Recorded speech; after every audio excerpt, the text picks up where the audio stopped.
और आज एक मर्दानी बीमारी के बारे में या बुरी लत के बारे में कुछ बताने का मन करता है। एक होता है मैस्टरबेशन, अंग्रेज़ी में बोलते हैं, जिसको अरबी में जल्क बोलते हैं, हिंदी में हस्तमैथुन बोलते हैं।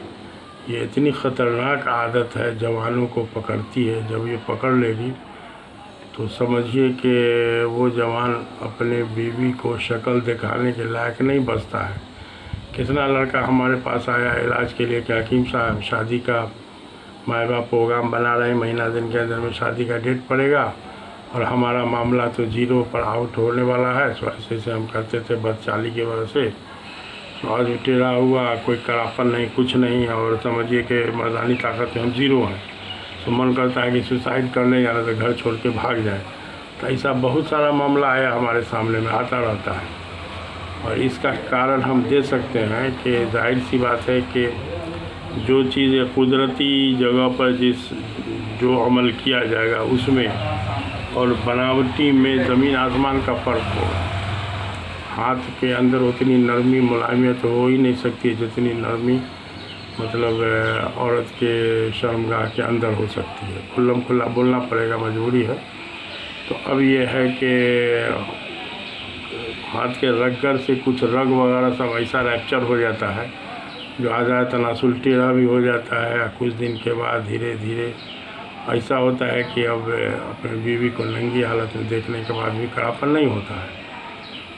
तो ये तो प्रैक्टिकल हम आपको बता रहे हैं, इसका कारण भी हमने बता दिया। लेकिन इस मामले में हमारे सेक्सोलॉजिस्ट लोग जो है बहुत बड़ा भयंकर ब्लंडर गलती करते हैं। ब्लंडर गलती ये कि इसको वो लोग सिर्फ लॉस ऑफ प्रोटीन मानते हैं, यानी कि मनी का जो अखराज हुआ हैंड प्रैक्टिस के ज़रिए उसको लॉस ऑफ प्रोटीन मानते हैं।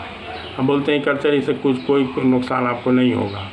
हालांकि फ्यूचर में नुकसान झेलता हुआ बहुत सारा मरीज़ उनके पास भी जाता होगा, ऐसी बात नहीं है। हम लोग के पास जब आ जाता है तो, लेकिन वो लोग खुल्लम खुल्ला बोलते हैं कि ये मैस्टरबेशन जो है वो कोई भी आपके लाइफ में, मैरिटल लाइफ में, यानी शादीशुदा ज़िंदगी में कोई तरह का दिक्कत नहीं पैदा करेगा। आप बेफिक्री से गो ऑन, इसका मज़ा लेते रहिए, काम चलाते रहिए। तो ये एक बहुत बड़ा मतलब भ्रम है। जब सेक्सोलॉजिस्ट ही भ्रम में पड़ेंगे तो कैसे दूसरे को समझावेंगे।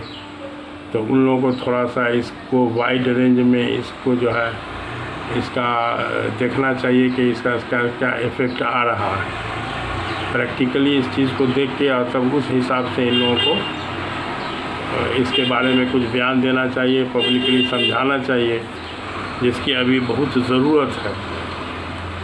तो होम्योपैथ वाले इसके लिए एक दवा भी बनाते हैं सिम्टम के हिसाब से, लेकिन हमको नहीं समझ में आया कि उनकी दवा इस लाइन में कहाँ तक कारगर होती होगी।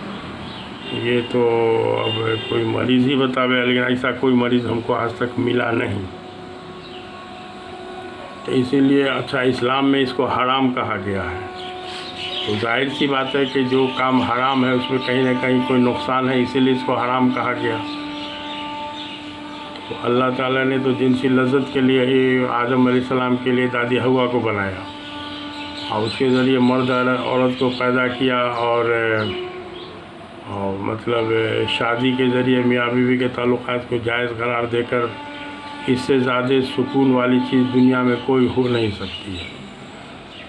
तो अब है कि थोड़ा सा इस तरफ हमारे सेक्सोलॉजिस्ट लोग ज़्यादा ध्यान दें और आवाम को भी ध्यान देना चाहिए। बहुत ख़तरनाक मामला है, इससे हर हाल में बचा जाए। इससे बचने का तरकीब ये है कि अपने को मशगूल रखें, तन्हाई से बचें। रात में सोते वक्त अगर मान ला इस तरह का कोई मामला होता है तो उस वक्त जो है कोई किताब पढ़ने का एक आदत बना लें कि सोते वक्त किताब पढ़ते पढ़ते सो जाएं। और कुछ और आदत इस तरह के लिटरेचर से, फहस, ब्लू फिल्म, दिस दैट अनर सनर से। और ये हमको लगा कि ये सब चीज़ ज़्यादातर सोहबत से लड़का के अंदर आता है। बहुत सारे स्टूडेंट इसमें फंसे हुए हैं। तो कैसे आया तुमको ये आदत रे? तो साथी है तो बताया, वो करके दिखा दिया था, वही बताया। उसी के बाद जो फंसे तो फंसे। और कम उम्र का लड़का सब, हमने 13-14 साल के लड़का को भी इसमें फंसते हुए देखा है। तो इंसानियत को बचाया जाए, इस हराम काम को जो है इस पर रोक लगा के लोगों को, नौजवानों को इससे बचाते हुए इस हराम काम से बचा जाए। ठीक है, तो जय हिंद।